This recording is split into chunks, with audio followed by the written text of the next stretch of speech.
Now, one of the final steps that you'll want to do is to go ahead and test each of the risers to make sure that everything's working correctly. We suggest plugging in one card at a time, so we'll start by adding the first GPU into the first slot, and then we'll go ahead and have a look and see what's on screen.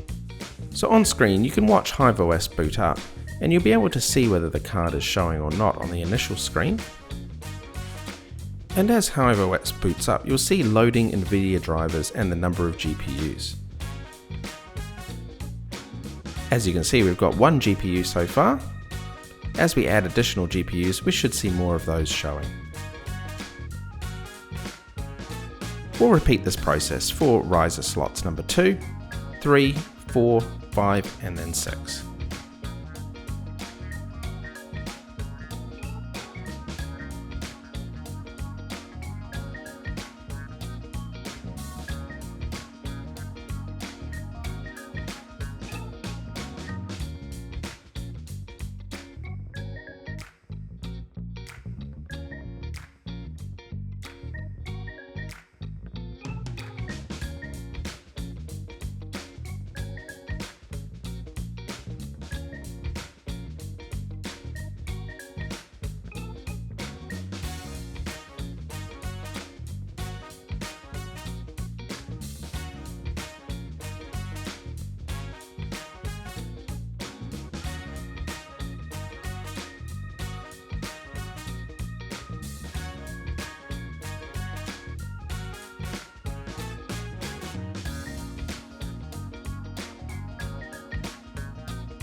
And lastly, if you're installing a GPU, you'll want to ensure that the GPU is powered using the PCIe cable. We'll just show you a GPU being inserted here.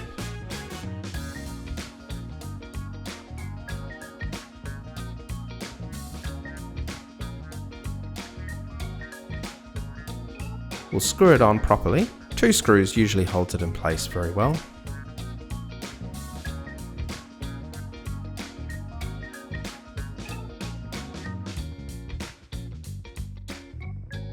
And then make sure that it's powered using the PCIe connector. You'll find this is usually a 6 to 8 pin connector, and most cards require at least one PCIe connector, sometimes 2. You'll want to make sure that the 6 and the 2 are together to make an 8, insert, and then power on, and check that the card is all working. It's not unusual for the fans to come on initially and then turn off. They won't start again until the machine starts mining.